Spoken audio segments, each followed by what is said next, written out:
कहीं ना कहीं जनता का विश्वास जीतते हैं कि वो उनकी मदद करेंगे, उनके हीरो बनेंगे। जिनके साथ हुआ था, उस जो पत्नी की बात आपने की, वो पत्नी ने मुझे डायरेक्टली बताया। और ये कहते हैं कि हम इनकी रक्षा के लिए आए थे और वो उनके ही खेतों में आईडी लगाए। मेरा ये कहना है कि भारतीय सभ्यता जितनी पुराना है, बस्तर की इतिहास उतनी पुराना है। अगर ये खत्म नहीं हो सकता था, लेकिन पिछले 3 साल में हुआ। Tribals are the real original inhabitants of this land. और वही ग्रुप बना रहा है जो एक समय में अर्बन नक्सल सपोर्टर कहा जाता था। हाई टाइम नंदिनी सुंदर के खिलाफ अभी भी केस सुप्रीम कोर्ट में पद लिफाफा में पड़ा है। तो आपने वो सच सामने लाया था जो सच हम सभी को असहज कर।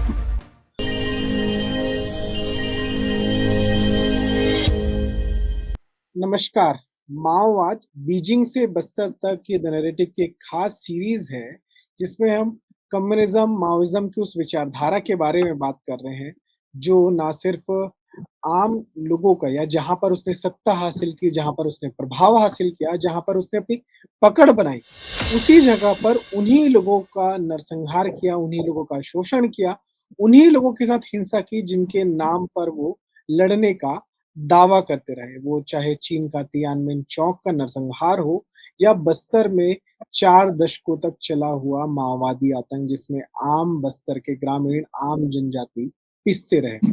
इसी विषय पर बात करने के लिए मुझे लगता था कि किसी एक्सपर्ट से बात की जाए जो थ्योरेटिकल जिसके पास नॉलेज हो। मुझे लगता था कि किसी ऐसे व्यक्ति से बात की जाए जिसने ग्राउंड पर काम किया हो। लेकिन आज हमारे साथ एक ऐसी शख्सियत है जिन्होंने ना सिर्फ इसके थ्योरी को समझा है, थ्योरी को पढ़ा है, बल्कि ग्राउंड पर भी उन्होंने ज़मीन पर भी इसका एक्सपीरियंस किया है, इस पर स्टडी की है और साथ ही लंबे समय तक अपने एक युवा काल में, एक युवा दौर में उस आइडियोलॉजी से भी जुड़े रहे जो जिसे हम कम्युनिज़्म के नाम से जानते हैं। हमारे साथ है एक बहुत ही शानदार राष्ट्रीय पुरस्कार से सम्मानित फ़िल्मकार जिन्होंने द केरला स्टोरी और बस्तर द नक्सल स्टोरी जैसी एक मास्टरपीस हमारे सामने रखी, जो ना सिर्फ़ फ़िल्म के तरीके से मास्टरपीस है, बल्कि स्टोरी टेलिंग में भी मास्टरपीस है। सुदीप्तो दादा, आपका बहुत-बहुत स्वागत है द नैरेटिव पर। नमस्कार। और आपने बड़ी अच्छे मेरा इंट्रोडक्शन दिए। बात ये है कि एक तो इस भाव चिंताधारा, ये जो माओइस्ट कम्युनिस्ट चिंताधारा की जो जहां से इस देश में जिसको रेडिकल पीसेंट मूवमेंट बोलते हैं, या जो रेडिकल कम्युनिस्ट मूवमेंट जहां से शुरू हुई थी, मेरा जन्म उस जगह से जस्ट 40 किलोमीटर दूर एक जगह से हुआ था, जो नक्सलबाड़ी में जब ये मूवमेंट शुरू हुई थी। ये माओ मतलब कम्युनिस्ट पार्टी जो पहले CP communist party of India था और बाद में वो communist party of India Marxist बना, और उसके बाद मार्क्सिस्ट लेनिनिस्ट बना सीपीआई-एमएल, जो चारू मजूमदार की लीडरशिप में इस देश में नवजनवादी क्रांति नाम के एक क्रांति की आह्वान देते हैं। और उसकी शुरुआत 2000 अरे 1967 में शुरू हुई थी और मेरा जन्म 1969 में है।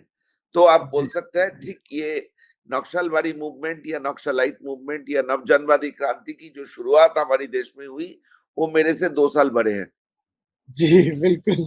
और मेरी पूरे फैमिली इसमें से जुड़े हुए थे, क्योंकि वेस्ट बंगाल में ये राष्ट्रवादी या राइट विंगर पॉलिटिक्स की ज्यादा बोलबाला नहीं था।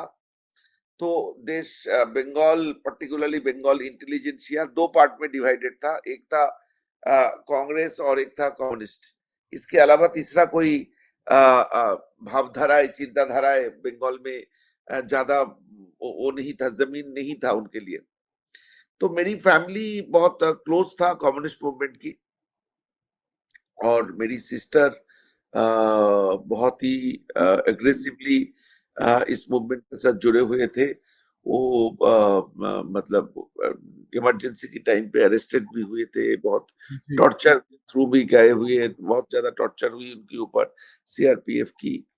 और जिस दिन क्या नाम है इमरजेंसी एब्रोगेशन के बाद जो पहला पॉलिटिकल प्रिजनर्स जेल से रिहा हुई थी, उनमें से मेरा सिस्टर और मेरा जीजा जी भी थे। सो ये एक लंबा जेनेसिस है मेरी फैमिली में। बट प्रॉब्लम क्या है कि एक कहावत है, जो कहावत आपने भी सुने होंगे कि जो इंसान अपने यौवन की 25-26 साल तक कम्युनिस्ट नहीं रहे तो उनकी दिल नहीं है, और जो उसके बाद कम्युनिस्ट बने रहे उसकी दिमाग नहीं है। बिल्कुल, तो मैं जो अपने 20s में कम्युनिस्ट नहीं बना उसके पास दिल नहीं है, और जो अ, 30s में भी कम्युनिस्ट है फिर दिमाग नहीं है। दिमाग नहीं है। तो बिल्कुल। ये प्रभाव मेरे से ज्यादा कोई ऑर्गेनिकली एक्सप्लेन नहीं कर सकते, क्योंकि मैंने खुद उस दौर से गुजरा। जब नॉर्थ बंगाल से ये अल्ट्रा लेफ्ट मूवमेंट कोलकाता तक पहुंचे, साउथ बंगाल पे आए, ऊपर से जी, नीचे आए, जी। मैं भी उसी समय पे कोलकाता में शिफ्ट कर गया था। पढ़ाई, मेरा पढ़ाई के लिए मैं स्कूल में, कोलकाता के स्कूल में शिफ्ट हो गए थे। मतलब तो उसके मैंने साथ-साथ उस आप भी उस नॉर्थ बंगाल से साउथ बंगाल पहुँचे। एग्जैक्टली नॉर्थ बंगाल से मैं भी साउथ बंगाल आया, माओइस्ट मूवमेंट भी नॉर्थ बंगाल से साउथ बंगाल आया। और आप साउथ बंगाल में एकदम मेहम की तरह ये मूवमेंट फैल गया था पूरे बंगाल। इसकी एनक्लेव में आ गए थे, और बंगाल में क्या क्या हुआ आप लोगों को सबको मालूम है। जी, बंगाल बिल्कुल। में किस तरह ये मूवमेंट एक सिर्फ सिर्फ किसानों की मूवमेंट नहीं रहा, ये श्रमिकों को की भी, लेबरर की, एक के बाद एक जो जूट मिल्स थे, जितनी इंडस्ट्री था गंगा किनारे बंगाल की, वो पूरे इसकी ग्रिप में आ गए थे। बंगाल ऑलमोस्ट पैरालाइज्ड हो गया था।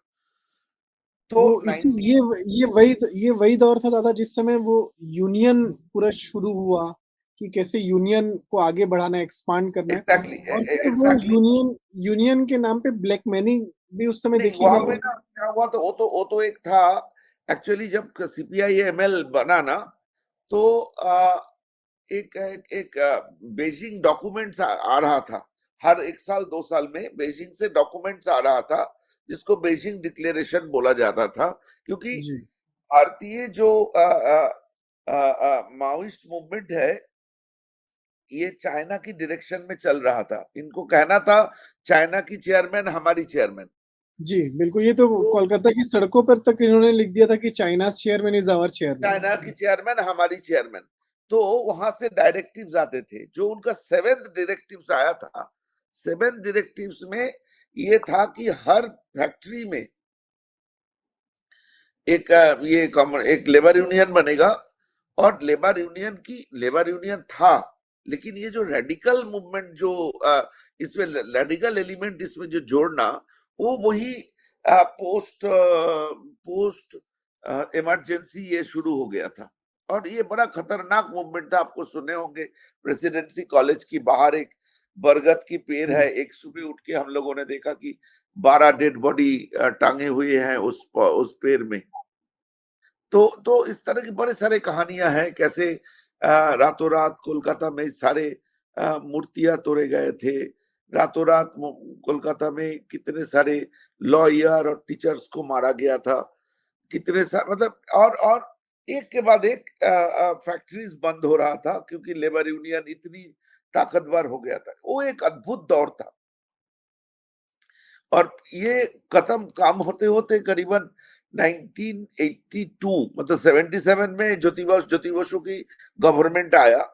जी, और ये उसके बाद भी चला करीबन और 2-3 साल, जब ये सीआरपीएफ, और उसके बाद चीजें बंगाल से बिहार तक चले गए, बिहार झारखंड और फर्दर साउथ की तरफ चले गए। उसके बाद बिहार झारखंड, उड़ीसा की सदर्न उड़ीसा से महाराष्ट्र की सदर्न पार्ट ऑफ महाराष्ट्र, ऐसे करते करते वो छत्तीसगढ़ तक जुड़ गए। क्योंकि छत्तीसगढ़ में 1967 में ये काम शुरू हो गया था। जी, भंजदेव की डेथ हुई थी 1967 में, जी, महाराजा भंजदेव की। जी, महाराजा प्रवीण भंजदेव सुरेश की भंसली।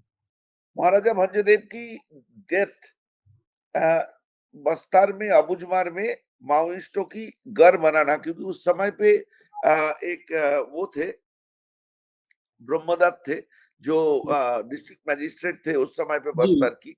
आईएएस उन्होंने थे बस्तर ब्रह्मदेव को शर्मा। जी, आ- आ- वह- वह- उन्होंने बस्तर को पूरे बंद कर दिया था। बस्तर जी, कॉमन लोगों के लिए आना जाना बंद हो गया था।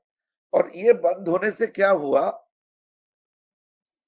जितने बस्तर की साधारण और बस्तर की ईस्टर्न पार्ट्स, उड़ीसा से, आंध्रा से, मतलब अभी जो तेलंगाना है, तेलंगाना से, जी महाराष्ट्र से जितने क्राइम होता था, जितने क्राइम होता था, वो सब क्राइम करके ये जंगल में आके बैठ जाते थे। और उस जंगल में, बस्तर और अबुझमार की जंगल में, इस देश की सबसे कीमती पत्थरें मिलता है, स्टोन्स। तो वो स्टोन की बड़े बड़े से वो लोगों को पता चल गया था। तो ये बस्तर और ये आइसोलेटेड हो जाने से, देश की मूल धारा से आइसोलेटेड हो जाने से, जी ये इसमें सारे असामाजिक तत्व आने लगा। उसको एक मौका मिल गया था, ब्रीडिंग ग्राउंड मिल गया था, क्योंकि क्राइम तो था, एक्सप्लॉयटेशन था। ये आप किसी भी हालत पे आप इग्नोर नहीं कर सकते कि गांव जंगल की लोगों के ऊपर एक्सप्लॉयटेशन होता था। जी शहर बिल्कुल। से शहर से पुलिस ऑफिसर्स आते थे। हाँ, वो लोग जंगल में जाते थे तो गांव वाले, जंगल के अंदर जो ट्राइबल है, वो लोग निकलते थे। आप घर से निकलने के टाइम पे आप अपना मनी बैग लेके निकलेंगे, मोबाइल लेके निकलेंगे, चश्मा लेके निकलेंगे, और गांव के लोग निकलेंगे तो एक हसुआ लेके निकलेगा, एक चाकू लेके निकलेगा। तो पुलिस वाले पकड़ लेते थे, बोलते थे कि अरे तू पेड़ काट रहा है, चल थाने में बंद कर दिया। थाने में बंद कर दिया तो उसकी बहू बच्चे सब आ गए, उन लोगों को रोक लिया, रेप हुई। तो एक आइडियल सिचुएशन तो बन रहा था जंगल में सिस्टम के खिलाफ लड़ने की। मतलब तो जो ये एक फॉल्ट लाइन ऑलरेडी थी, उसको इन्होंने और बड़ा किया और एक्सप्लॉइट किया। एग्जैक्टली उनको मौका मिला गांव, क्योंकि एक तो आइसोलेटेड था। अबुझमार की जंगल आइसोलेटेड हो गया था देश से, बाहर से लोग जा नहीं पा रहे थे। और बाहर से जो आ रहे थे, वो सब असामाजिक तत्व थे, वो सब पॉलिटिकल वो था, क्योंकि तेलंगाना में ऑलरेडी माओइस्ट मूवमेंट बड़ा स्ट्रांग था। वो जो लोग हाँ, एक्सपेक्ट करते थे कोंडापल्ली सीतारामैया के लीडरशिप इसी में वहां तरह। पे वो ऑलरेडी शुरू हो चुका था। तो ये एक एक आइडियल मेल्टिंग पॉट बन गया था, अब बस्तर और वो माओइस्टों की बढ़ने के लिए, पनपने के लिए, बढ़ने के लिए। तो ये जो एक्सप्लॉइटेशन था, ये एक्सप्लॉइटेशन में क्या हुआ, एक तरफ एक्सप्लॉइटेशन हुए जा रहे थे, और दूसरी तरफ हमारी देश जो तरक्की कर रहा है, देश जो आगे बढ़ रहा है, उनकी मैसेज उनके पास नहीं पहुंच रहे थे। मतलब मैं आपको बताऊं, शुरू शुरू में जब मैं बस्तर जाना शुरू किया, लोगों को तब भी लगता था कि इंदिरा गांधी, जवाहरलाल नेहरू ही हमारी देश की नेता है, और महात्मा गांधी देश की नेता है, क्योंकि कम्युनिकेशन नहीं था, जी मौका नहीं बिल्कुल। मिला था, पिछड़े हुए थे। वो जो चलाते थे, वो लोकल पुलिस थाने के लोग चलाते थे, जो एक्सप्लॉइट करते थे। तो ये एक तरफ से बहुत ज्यादा गुस्सा उनकी मनों में भर रहा था, ऊपर से आइसोलेशन था। नहीं तो आप बताओ, झाबुआ कितने दूर है? 100 किलोमीटर हाँ होगा बिल्कुल। बस्तर से। नहीं, झाबुआ तो काफी दूर है, लेकिन ज्यादा, झाबुआ की जो झाबुआ है 300 किलोमीटर। जी, लेकिन वहाँ की जो परिस्थिति है वो लगभग सिमिलर है। हाँ, लेकिन एक वहाँ पे सिमिलर है, लेकिन माओवाद वहां पे नहीं था। नहीं है। माओवाद यहाँ पे बढ़ा, क्योंकि यहाँ पे रिसोर्सेज बहुत ज्यादा था। जी यहाँ पे बिल्कुल। स्टोन्स मिलते थे, प्रीशियस मटेरियल, मिनरल्स मिलता था। तेंदुपत्ता की बहुत ज्यादा वो होता था, कम्युनिकेशन होता था, क्योंकि 4-5 स्टेट घिरे हुए थे, जियोपॉलिटिकल एक एडवांटेज था। और ऊपर से एक ऐसे आईएएस का ऑर्डर था जिसकी वजह से ना कोई अंदर से बाहर जा रहा था, ना अंदर से कोई बाहर से अंदर करेक्ट, आ रहा था। Correct, correct. तो दादा, तो ये जो हम देखते हैं, ये जो नक्सल आते हैं बस्तर में जैसे आपने बताया कि ऑलरेडी फॉल्ट लाइंस पहले से मौजूद थी, उसको वो एक्सप्लॉइट करते हैं, बड़ा करते हैं, और कहीं ना कहीं जनता का विश्वास जीतते हैं कि वो उनकी मदद करेंगे, उनके हीरो बनेंगे, उनकी रक्षा करेंगे, उनके अधिकारों को लाएंगे। लेकिन हम उसके बाद 10 साल का एक पीरियड निकलते हुए देखते हैं, और उस 10 साल में देखते हैं कि नक्सलियों ने जो एक्सप्लॉइटेशन आम जनता के साथ हो रहा था, उससे 100 गुना ज्यादा एक्सप्लॉइट करना शुरू कर दिया। एग्जैक्टली उससे ये नेचुरल प्रोसेस ही था। पहले इनकी विश्वास जीतना बड़ी बात थी, क्योंकि ये लोग मेडिकल हेल्प देने लगे, और आपका कोई तकलीफ होने लगा तो ये लोग सबसे पहले पहुंच जाता था, क्योंकि सरकारी सपोर्ट सिस्टम तो था नहीं, जी, बिल्कुल। पुलिस सिस्टम नहीं था। ये जो जल जंगल जमीन की लड़ाई ये लोग बोलने लगे, लड़ाई वहां पे जल की कोई प्रॉब्लम नहीं था। बिल्कुल, जंगल में बस्तर एक एक लौता जंगल है जहां पे जंगल की पट्टा गांव के लोगों के पास है, बिल्कुल। और जमीन हर किसानों के पास जमीन था जहां हर पे भी किसी है, में है और एकदम पर्याप्त मात्रा में है।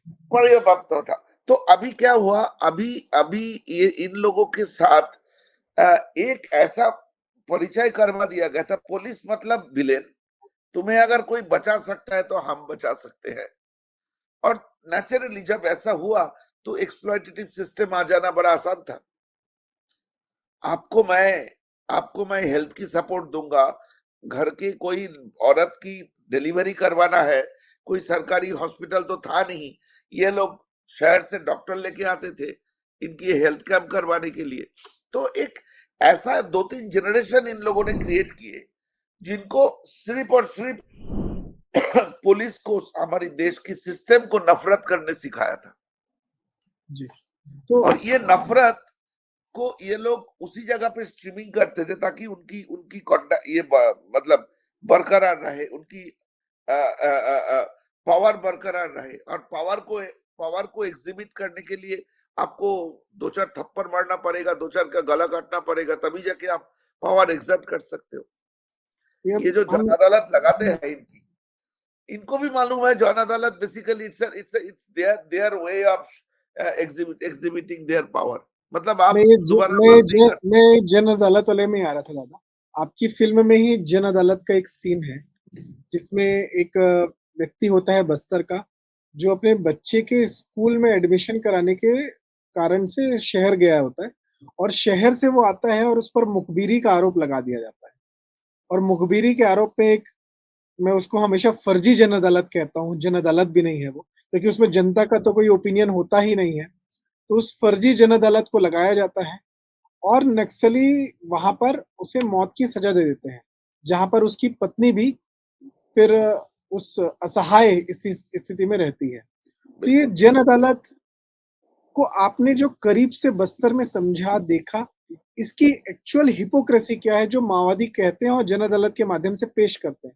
वो मैं थोड़ा मैं हम मैं एक रियल जन अदालत देखा, जी, लेकिन बस्तर में नहीं देखा था, मैं झारखंड में देखा था। और ये उस जन अदालत में एक मतलब एक जमींदार की बेटे को मारने की वो होता था, वो हुआ था, मारने की आदेश हुआ था और उनकी घर को डिनामाइट से जलाने की वो था। ये मैंने शूट भी किया था, मेरे पास फुटेज भी है। लेकिन हमारी फिल्म में जो बस्तर में जो जन अदालत की दृश्य था और उसको इवेंचुअली 32 टुकड़ा करके मारने था, ये जिनके साथ हुआ था, उस जो पत्नी की बात आपने की, वो पत्नी ने मुझे डायरेक्टली बताया। अच्छा, वो उसकी रिकॉर्डिंग मेरे पास अभी भी है।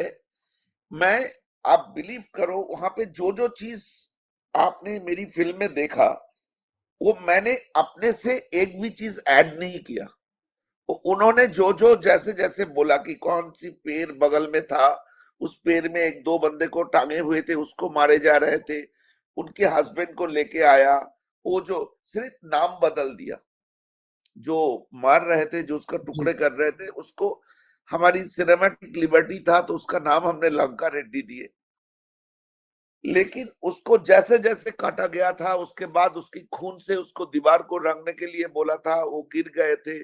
फिर उसकी बॉडी को टुकड़े में ले आके घर की बगल में उसने दफनाया था। और दफनाने की करीबन 7 दिन बाद जब पुलिस आता है, वो खुद वहां से डेड बॉडी को निकालते हैं, लेके ये 32 टुकड़े को निकालता है और निकल के हॉस्पिटल लेके जाते हैं और पोस्टमार्टम होता है।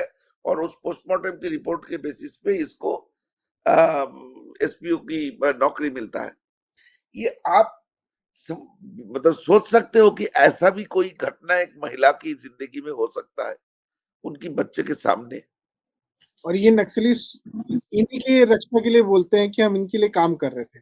मैंने इनके वही अधिकारी वही थे। मैं मेरी फिल्म का वही मैं समझना चाहता था कि इतनी बड़ी हिपोक्रेसी, इतनी बड़ी कि एक गरीब दूसरे गरीब को मारेगा, ये कौन सी क्रांति है? ये कहाँ की क्रांति है कि एक वो लोग खेती में वो लगाते हैं। आईडी लगा देते हैं, बिल्कुल। खेती में आईडी लगाता है। बिल्कुल। आप देखे आपका होंगे कि दुश्मन ही आपको दिल्ली खुद को मारना है दिल्ली ना, कई जी, आर्मी को मारना दिल्ली है।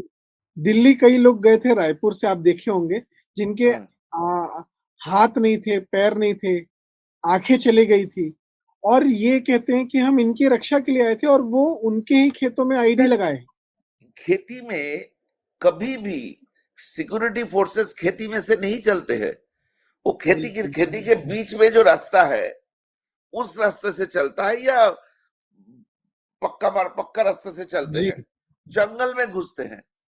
लेकिन खेती में कौन सिक्योरिटी फोर्स जाता है? सिर्फ गांव वाले जाता है और कोई नहीं जाता है खेत के अंदर,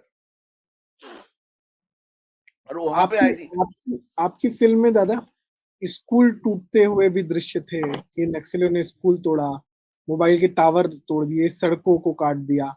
तो ये कहते थे एक तरफ कि हम बस्तर में लोगों का हित चाहते हैं, सड़कें नहीं बनेंगी, एम्बुलेंस नहीं पहुंची, कई लोग सिर्फ इसलिए मर गए क्योंकि उन तक सामान्य दवाई नहीं पहुंच पाई, समय पर उपचार नहीं हो पाया, बच्चे स्कूल नहीं जा पाए इसलिए वो पढ़ाई लिखाई नहीं हो पाई।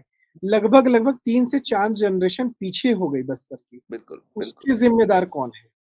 बिल्कुल। एक्चुअली आप अगर आप मैं जितने बस्तर के बारे में पढ़ा, आपको मालूम है बस्तर में जो जो मूर्तियां मिलते हैं जंगल में एबंडेंस में, यहाँ तक कि पेलियोंटोलॉजिस्टों ने हम बोलते हैं कि हमारी सभ्यता 5,000 साल पुराना है, लेकिन आर्कियोलॉजिस्ट पेलियोंटोलॉजिस्टों ने बोला है ये 8,000 साल पुराना बस्तर की जंगल में जो एम्फी थिएटर मिले हैं, जो वहां पे मूर्तियां मिले हैं जंगलों में, आबूजुमर की जंगलों में, उसका एज 5,000 साल से कई ज्यादा, बोल रहे 8,000 साल हो सकता है। तो आप सोचिए इतनी पुराना एक सिविलाइजेशन,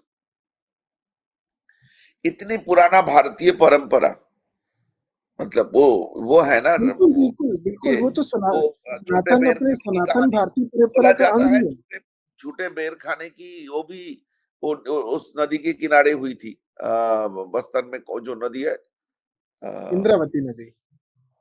ना ना उसका नाम है। शबरी तो मेरा नदी। ये कहना है कि भारतीय सभ्यता जितनी पुराना है, बस्तर की इतिहास उतने पुराना है। प्रॉब्लम क्या है कि हमारी देश की जो पहला 50-60 साल की जो हिस्ट्री है ना, वो 50-60 साल की जो हिस्ट्री है, वो हिस्ट्री कभी भी इंडियन रिचेस को, भारतीय परंपरा को कभी अहमियत नहीं दिया। अब पिछले 10-12 साल में हमें देश की लोगों को यह समझने लगा है कि नेशनलिज्म सिर्फ पॉलिटिकल सिस्टम नहीं हो सकता, nationalism is the way of life. जी बिल्कुल। जब तक आप वो एक्सेप्ट नहीं करोगे, जब तक आप उसको समझोगे नहीं कि नेशनलिज्म इज योर एग्जिस्टेंस, आपकी घर, आपकी औकात अगर मैं छीन लूं, तो आप एक एक एक कोई एग्जिस्टेंस नहीं है, आप एक वेजिटेबल बन जाते हो। इसके लिए नरेंद्र मोदी को दिल्ली में प्राइम मिनिस्टर बनने की जरूरत नहीं है। बिल्कुल। आपकी धरोहर, आपकी जमीन, आपकी पारिवारिक परंपरा, आपकी जो सनातनी एग्जिस्टेंस है, वो एग्जिस्टेंस में कोई पॉलिटिकल सिस्टम की जरूरत नहीं होता है। Till the point you are not proud of your existence, you are nobody, you are a vegetable which is existing in this universe. ये हमें कभी, हमारी देश की जो सिस्टम है, ये हमें कभी उस तरह देश को देखने के लिए मजबूर नहीं की, या सीखने का प्रोसेस नहीं और आया। और ये अब जो हम कम्युनिस्ट है, ये एजुकेशन इसी में, आइडेंटिटी को खत्म करने की कोशिश करते हैं, मुझे लगता है। ये जो कम्युनिस्ट है, ये आइडेंटिटी, ये एग्जिस्टेंस का जो गर्व है, वो कभी आने नहीं देना चाहते। नहीं, इसके साथ सिर्फ कम्युनिस्टों की, मैं कम्युनिस्ट पार्टी हमारे देश में कभी इतनी बड़ा नहीं था कि इतनी बड़ी लैंडमास को कंट्रोल कर सके। उस समय पे जो कांग्रेस गवर्नमेंट था हमारे देश में, वो 5 इयर्स प्लान करते थे। कभी रशिया से इन्फ्लुएंस होके करते थे तो कभी अमेरिका से इन्फ्लुएंस होके करते थे।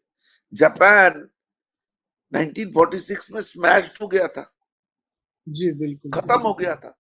चाइना 60s तक भी चाइना का कोई एग्जिस्टेंस ही नहीं था, सिर्फ एक एक पिछड़े हुए कुछ गांव कुछ लोग थे। लेकिन इन लोगों ने किया क्या, इन लोगों ने अपने ऊपर भरोसा लाया, अपने औकात को समझे, अपने जमीर को समझे और उसको पकड़ के अपने डेवलपमेंट किए। हम ऐसा नहीं किए ना। हमारी देश में रशिया आके पहला पहला पावर प्लांट लगाता है।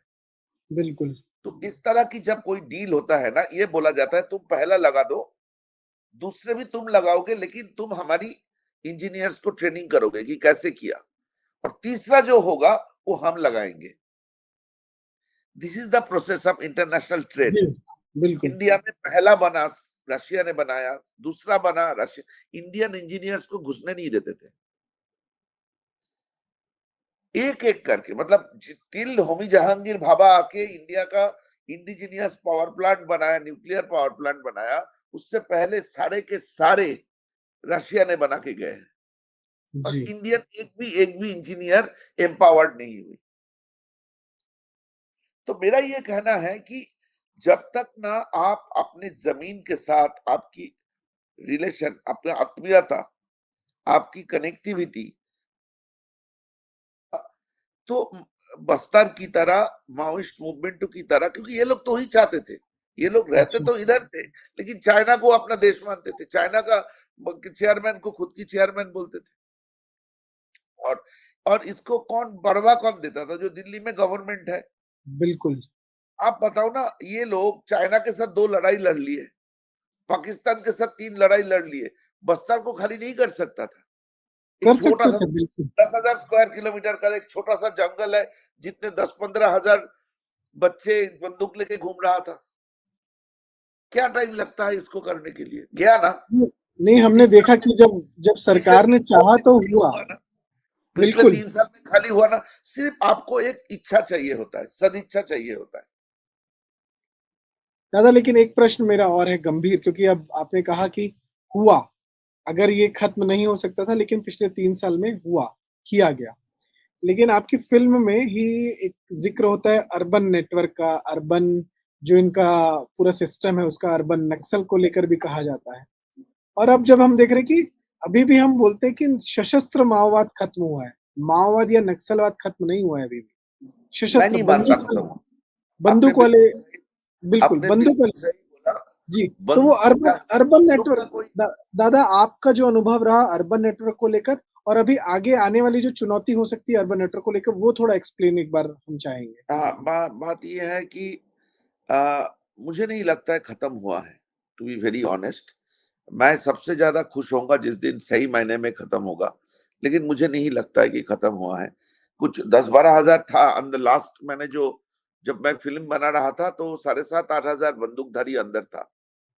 वो 7,500-8,000 को आ, निकालना कोई बड़ी बात नहीं थी, और मुझे नहीं लगता है कि ये कठिन था। नहीं तो 3 साल में ऐसे कैसे खत्म हो गया, जिस तारीख को जी, बोला था उसी तारीख में खत्म हो गया। ये मुझे थोड़ा सा एडवेंचरस, थोड़ा सा कहानी लगता है, मतलब फिक्शन लगता है कि चलो खत्म हो गया। ऐसे खत्म, ऐसे नहीं बना था ये मूवमेंट।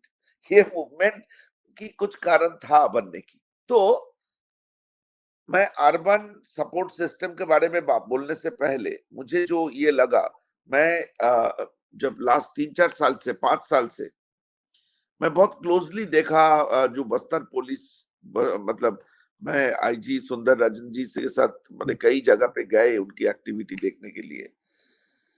मुझे ये लगा जो जो इन लोगों की जो एक्टिविटी था, वो गांव के लोगों के साथ एवरीडे बेसिस पे कम्युनिकेशन करना और उनको ये समझाना कि जो चीज तुम लोगों को परसेप्शन लेवल पे आ गए थे कि पुलिस एडमिनिस्ट्रेशन तुम्हारी दुश्मन है, रास्ता बनाओगे तो पुलिस का आने में आसानी होगी, तुम्हारी ये चली जाए, तुम्हारी अ,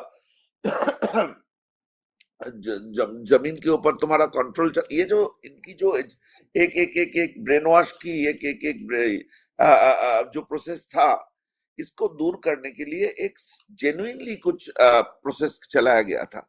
मतलब मैंने बीजापुर में देखा, कंप्यूटर सेंटर खुला गया था, कितनी बड़ी कंप्यूटर सेंटर खुले थे गांव के बच्चों को कंप्यूटर सिखाने के लिए, व्हिच वाज रियली कमेंडेबल। तो ये भी एक कॉस्मेटिक चेंजेस जैसा है। बुनियादी जो, जब इंसान ये सोचेंगे कि मैं एक पंछी की तरह आजाद हूं, जहां पे मैं जाना चाहता हूं जा सकता हूं, करना चाहता हूं कर सकता हूं। मैं सुनता हूं कि मेरी देश में यूथ के लिए इतनी स्कीम्स है, महिला के लिए इतनी स्कीम्स है, बुजुर्गों के लिए इतने स्कीम्स है, और मैं उसी की 100% हकदार हूं और मुझे मिलता है। वो जो एक्सप्लॉयटेशन की बातों से शुरू किया था कि कभी भी कोई भी जाके फॉरेस्ट गार्ड ने कोई लड़की को उठा लाया, 4 दिन रेप करके छोड़ दिया, ये जो डर मन से चला जाएगा, सही मायने में इन लोगों की एक्सप्लॉयटेटिव सिस्टम खत्म हो जाएगा। जो ट्राइबल कानून है हमारी देश की, वो ट्राइबल लॉज पूरी 100% वो इफेक्टिविटी में आएगा। बाहरी, क्योंकि हम तो उन्हीं की जमीन पे रहते हैं ना। Tribals are the real original inhabitants of this land. ये उन्हीं की लैंड है। हम लोग शहर में बिल्कुल। आके थोड़ा सिविलाइज्ड होके उनके पास जाके हम उनको बोल रहे हैं कि तुम लोग तो पिछड़े हुए हो, तुम लोग तो ट्राइबल हो, तुम लोग तो वो हो, तुम, ये तो सब हमारी दिया हुआ नोमेनक्लेचर है। इन लोगों को तो कोई प्रॉब्लम नहीं थे, ये लोग बड़े खुश रहते थे जंगलों में। हाँ, बस्तर बस्तर तो इसीलिए वो हमेशा से उनकी अपनी कल्चर, उनकी अपनी संस्कृति का एक बहुत बड़ा पार्ट रहा है। Exactly exactly। तो ये सिस्टम जब तक लागू नहीं होगा, तो मैं ये नहीं मान सकता कि ये माओइस्ट मूवमेंट खत्म हो जाएगा।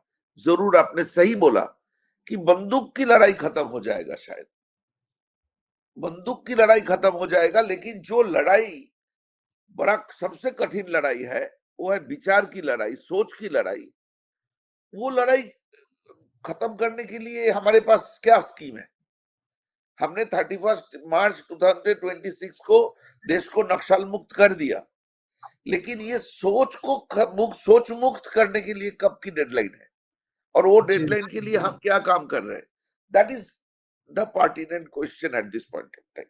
नाउ, आपने हमारी फिल्म में देखा है, जो बार बार मैं बोलने की कोशिश किया लेकिन बोलने की ज्यादा मौका नहीं मिला, वो है जो 2-2.5 हजार करोड़ की डार्क इकोनॉमी बस्तर की जंगल से रन होता था। वो इकोनॉमी शहर में न्यूज़पेपर चैनल्स तक पहुंचते थे, जेएनयू और दिल्ली यूनिवर्सिटी की प्रोफेसरों के पास पहुंचते थे। वो इकोनॉमी को आप बीच में बंद कर दिए, बीच में एक चैनल रोक दिए, तो थोड़ा सा गैप आया, लेकिन बंद नहीं हुआ, ये चैनल है। आज भी अगर कोई भी ह्यूमन राइट की issue, so called human right की इशू वाली कोई कोई घटना हमारी देश में घटते हैं, ना जाने कहां से 50 टॉप नॉच लॉयर खड़ा हो जाएंगे सुप्रीम कोर्ट में, जी, बिल्कुल। फर्राटेदार इंग्लिश में आर्गुमेंट करने के लिए, और जी, उसके सामने टूटे फूटे इंग्लिश में बात करने वाले लोकल छत्तीसगढ़ की रायपुर कोर्ट की लॉयर जाके खड़े होंगे। जी, ये बिल्कुल। ये जो ये जो 2-2.5 हजार करोड़ की डार्क इकोनॉमी छत्तीसगढ़ की जंगलों में, बस्तर की जंगलों में, अबूझमार की जंगलों में पनपता था, वो इकोनॉमी बंद नहीं हुआ अभी तक। आपको कौन ये बात करेगा, जो तेंदुपत्ता की जो कमीशन आता है गांव में, क्या वो 100% गांव वालों को मिलता है, या आज भी वो उसकी तोला जाता है ये बिचौलियाओं के पास, ये मिडिलमैनों के पास? कौन लोग हैं जब जिनके तक पास तो आज नक्सली थे, ये तो 30 से आज 40 करोड़ ईयरली लेते थे, सिर्फ बस्तर से। सिर्फ बस्तर बस्तर से? से, सिर्फ एक रीजन से 30 से 40 करोड़ रुपए ईयरली तेंदुपत्ता के माध्यम से। तो वो पैसा आज कहाँ जाता है? वो पैसा आज क्या सरकार ये इंश्योर कर पाया कि वो पैसा सीधे गांव वाले के पास जाएगा? जो डिस्टर्ब एरिया फंड आता था 800-900 करोड़ रुपया साल की, जी, उसकी कोई अकाउंटेबिलिटी अभी तक नहीं आए। सीएजी भी सीएजी भी लास्ट टू लास्ट ईयर तो सरकार ने ऑर्डिनेंस लाया कि ये इम्प्रॉम्प्टू एक्सपेंडिचर्स है। मैंने बोला कि इस तरह की हमने कमियां खमियां निकलते जाएंगे, लेकिन एग्जैक्टली क्या ग्राउंड लेवल पे क्या सिचुएशन है मैं बॉम्बे में बैठ के तो बात नहीं कर पाऊंगा। लेकिन जी, मुझे ये लगता है कि एक अच्छी शुरुआत है। बंदूक निकल गए तो लोगों की मन में एक भरोसा और एक मतलब कॉन्फिडेंस ना बोलूं, एटलीस्ट फियरलेसनेस आई है कि लोग घर से निकलेगा तो उसको कोई मुखबिर करके नहीं मार देगा। जी, लेकिन बिल्कुल, लेकिन अगर आप रूट कॉज को नहीं निकालेंगे, पौधे तो फिर निकलेगा। सो बिल्कुल, जो सबसे बड़ी चैलेंज है इस मोमेंट पे, वो चैलेंज है कि आप गांव के लोगों के पास जो पावर होना चाहिए, जो जो ट्राइबल एक्ट हमारी देश में इंश्योर करता है ट्राइबलों की हक, जो माइनिंग की वजह से, जैसे एक क्रिटिसिज्म तो है कि ये बड़े बड़े माइनर माइनिंग को चालू करने के लिए उसको नक्सल मुक्त करना जरूरी था, इसलिए 3 साल में इतना जल्दबाजी में ये एक्शन ये काम लेकिन करवाया। लेकिन आपको दादा एकदम ग्राउंड ग्राउंड की रियलिटी बता रहा हूँ। मैं जब ग्राउंड पे गया, देखिए मेरा नियमित बस्तर लगभग महीने में कई बार 2-3 बार भी हो जाता है। तो मैंने जब ग्राउंड पर जाकर इस चीज़ को अनुभव किया, तो ग्राउंड पर ये नैरेटिव नहीं है, ये सिर्फ़ सोशल मीडिया में बनाया हुआ नैरेटिव है। जो कुछ 8, 10, 15, 20 हर जिले के 8, 10, 15, 20 इन्फ्लुएंसर हैं, वो ये नैरेटिव बना रहे हैं और वही ग्रुप बना रहा है जो एक समय में अर्बन नक्सल सपोर्टर कहा जाता था। इसमें कई नाम हैं, आप भी बस्तर के उन नामों को जानते हैं, मैं स्क्रीन पर नाम नहीं लेना चाहता। लेकिन वही नाम है जो इस तरह के नैरेटिव को नीचे ज़मीन पे पुश कर रहे हैं और सोशल मीडिया में पुश कर रहे हैं। नहीं, ये जो मैं जानता हूं आप किन लोगों की बात कर रहे थे, और मेरा मेरा सीधी सीधी बात उन्हीं की तरफ ही है। लेकिन मेरा ये कहना है, ये जो छत्तीसगढ़ में पेड़ काटने की जो वो कौन सी जंगल की मूवमेंट चल रहा है अभी? जी, वो भी एक मूवमेंट है हसदेव को लेकर जो चल रहा है। हसदेव हसदेव, हाँ। जी।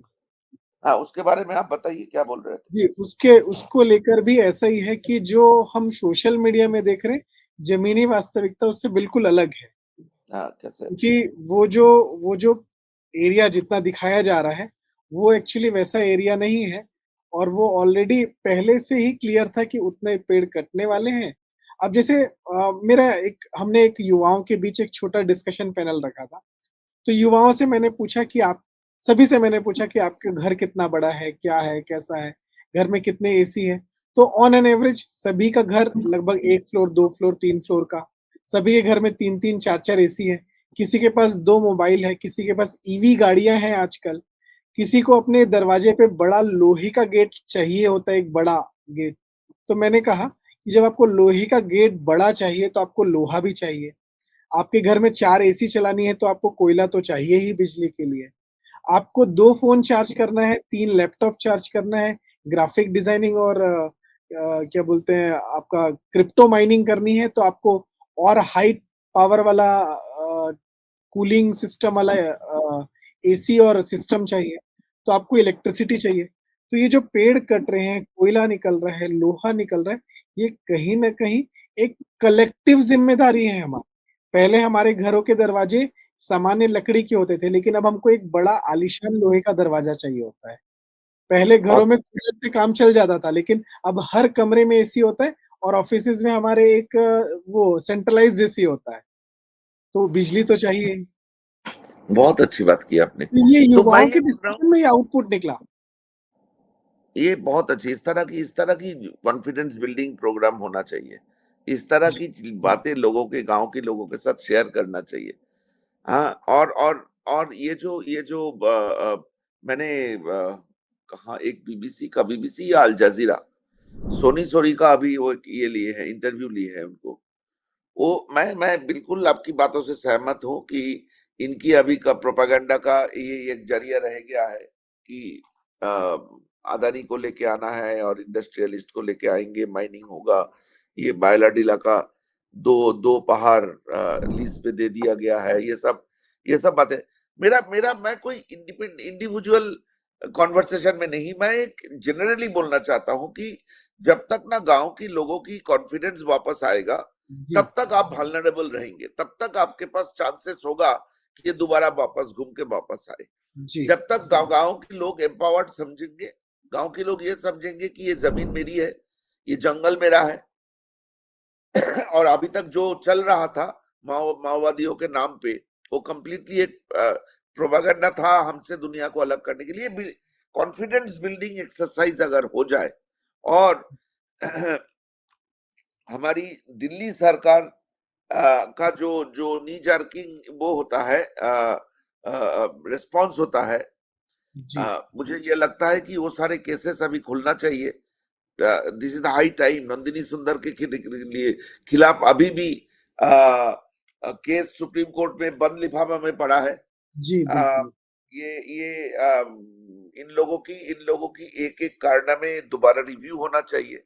और सलवा की जो ओरिजिनल फाइल था, कई बार बोला गया था कि इसको चैलेंज किया जाएगा, जी, और जिसको चलते एसआरपी कल्लूरी को वो कर दिया गया था, शिफ्ट करवा दिया जी, गया था। जी, मुझे लगता है कि इसको दोबारा लाना चाहिए, क्योंकि ये, मैं नहीं बोल रहा हूं कि गड़े मुर्दे को निकालो, लेकिन मैं ये चाहता हूं कि इसकी एक परमानेंट सोल्यूशन हो। हमारी देश में माओवाद या कम्युनिस्ट इसकी तरह कम्युनिस्ट मैनिफेस्टो के हिसाब से हमारी देश चलने वाले देश नहीं है। दिस जी, कंट्री इज नॉट बिल्कुल। Conducive, our geopolitical existence is not conducive for that kind of ideology. जी, so the matter of fact is you need to clean up the whole system, because कुछ लोगों ने कोशिश किया था इसको reorient करने की, जी, and that is the reason कल तक भी केरला में कम्युनिज्म के नाम पे एक एक एक एक एंटी इंडियन एक्टिविटी चल रहे जी, थे, जो आईसिस की कॉन्स्पिरेसी चल रहा था। All R G, inter related. ऐसा नहीं है कि वो एक अलग इशू है, ये एक अलग इशू है। जी, ये क्लींजिंग प्रोसेस बहुत बहुत इंपॉर्टेंट है। मेरा दुख इस बात की है, पिछले 12 साल एक राष्ट्रवादी सरकार हमारे देश में है। ये 12 साल बहुत लंबा टाइम होता है इस क्लींजिंग को करने के लिए, लेकिन अभी तक वो हो नहीं पाया।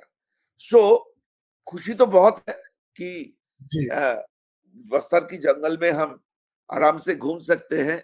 कोई बिल्कुल। बंदूक के लिए डरना नहीं पड़ेगा। हम लोग, मुझे मालूम है हम लोग कैसे डरे डरे चलते थे। मैं तो जगरगुंडा जाने के लिए आधे रास्ते से भी वापस आ गया था, बाइक से जा रहे थे जी, हम, पहुंचने के लिए बिल्कुल 100% रेडी था।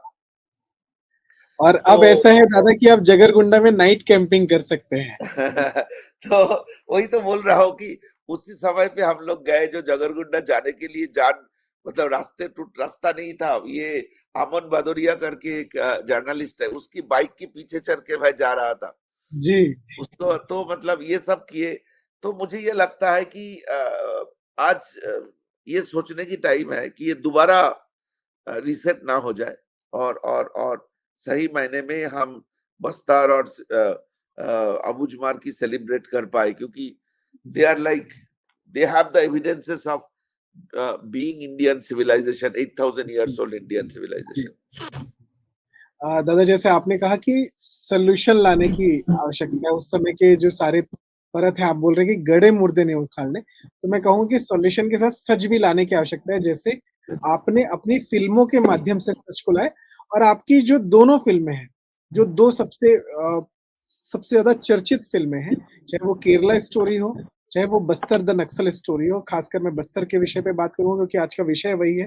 तो आपने वो सच सामने लाया था जो सच हम सभी को असहज कर हम में से कई लोग ऐसे थे जो उसको शुभम जी, शुभम सही जी, चीज़ जी, आप बताओ झीरम घाटी में जो घटना घटी थी, जी, झीरम घाटी की आज तक 13 साल हो गया, क्यों अभी तक पता नहीं चला कि झीरम घाटी में इंसिडेंस हुई हुई क्यों थी? जी, कौन थे बिल्कुल। परपेट्रेटर? क्यों झीरम घाटी की आज तक आ, ये जो इन्वेस्टिगेशन हुआ था उसकी रिपोर्ट क्यों नहीं आया? मैं सही बात है। गड़े मुद्दे की बात इस जगह पे कर रहा हूँ। जो नहीं, कॉन्फिडेंस नहीं, बिल्डिंग की बात है मैं ना। इसीलिए कहा कि वो सच सच आना चाहिए। आपका कहना यही है कि सच जानने का अधिकार है हमारा और हमारे सामने सच आना चाहिए और वो सच आपने कई ऐसे सच हैं जो हमारे सामने लाए हैं। मतलब हम में से जैसे आपने वो उस महिला की स्टोरी बताई, जन अदालत को लेकर, वो मुझे लगता है कि आप जब रायपुर में भी लोगों से मिलते होंगे, तो आपने भी बस्तर को जितने करीब से देखा होगा, रायपुर के लोग भी नहीं जानते हैं बस्तर को उतने करीब से। आप दिल्ली के लोग नहीं जानते, लेकिन वो दिल्ली और रायपुर में बैठकर बस्तर की कहानियाँ ज़रूर बुनते हैं। उनको जन अदालत कैसे होता है, उसकी रियलिटी शायद आपकी फ़िल्म को देखकर ही पता चला कि हाँ, ये सच है। तो मैं कहूँगा कि दादा जिस सच को आपने सामने लाया, मैं आशा करूँगा कि आने वाले समय में हो सकता है कि शायद आप उनके अर्बन नेटवर्क के जो सच हैं, वो भी सामने लाएँ किसी माध्यम से।